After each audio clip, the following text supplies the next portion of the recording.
السلام عليكم ورحمة الله تعالى وبركاته، إن شاء الله تكونوا بخير وصحة وعافية. أكيد كامل الجزائريين كي يسمعوا كلمة شنغن أول حاجة يفكروا فيها هي الفيزا، الإجراءات تاعها، الكونت بونكير، الأوراق، مدة الانتظار، السسبنس إلى آخره. ولكن السؤال اللي عمرك ما طرحته على نفسك خويا العزيز هو علاش شنغن؟ منين جات هذه التسمية؟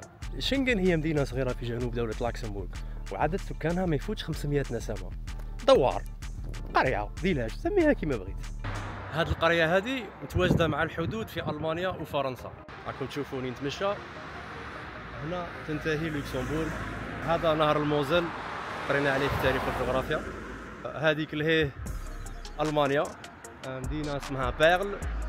ولو كان نقطع طريق لهيه على اليمين فرنسا.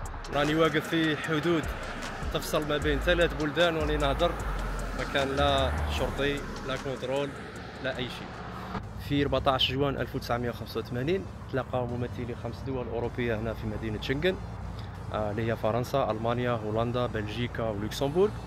الملقى كان على متن باخرة هذه اسمها باخرة الأميرة ماري أستريد، يعني باخرة تاريخية صراحة. وفي الأخير اتفقوا أنهم يلغوا الحدود ما بيناتهم ويفتحوا مجال للتنقل الحر للمواطنين تاعهم. يعني الهولندي يبغي يروح لفرنسا يروح بدون قيود بلا فيزا، يربط باسبوره ويقلع. ومن ذاك النهار سموا الفيزا على اسم هذه القريه، فيزا شنغن. فيزا وحده تدخلك ل 25 دوله في اوروبا.